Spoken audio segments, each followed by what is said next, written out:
Welcome. In this video I'm going to show you how you can perform a modified log likelihood goodness of fit test using R. And I'll be using Jupyter Notebook, but all the code will also run in, for example, RStudio.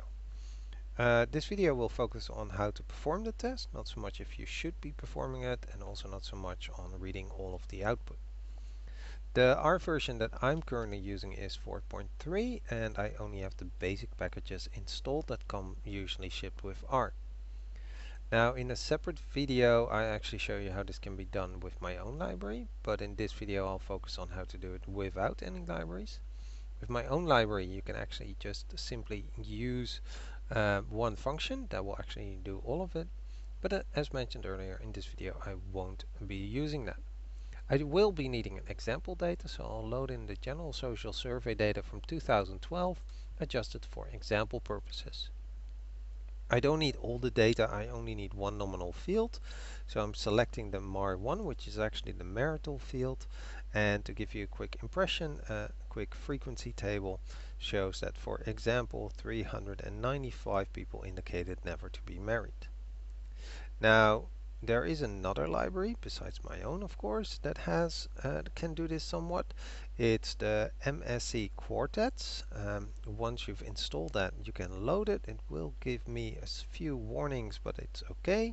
And then there's Power Divergence Stat. That is actually used to calculate this. It will require the expected counts, which is the sample size over the number of categories, in case you haven't specific ones. So usually it's then that all counts are expected to be equal across all categories.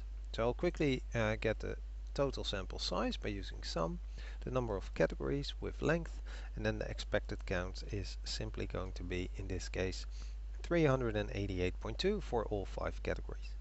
Then I can use that power div stat function. It requires the observed counts, the expected counts, and if we set lambda to -1, it actually will calculate the modified log likelihood.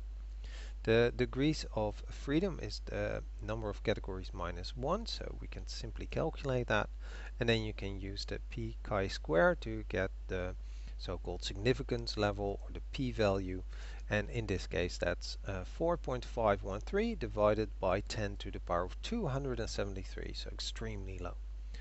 Usually if it's below a predefined threshold of usually 0.05, we would then say it's a significant result and that the null hypothesis is rejected, and that we therefore claim that in the population most likely all the categories will not be equally distributed.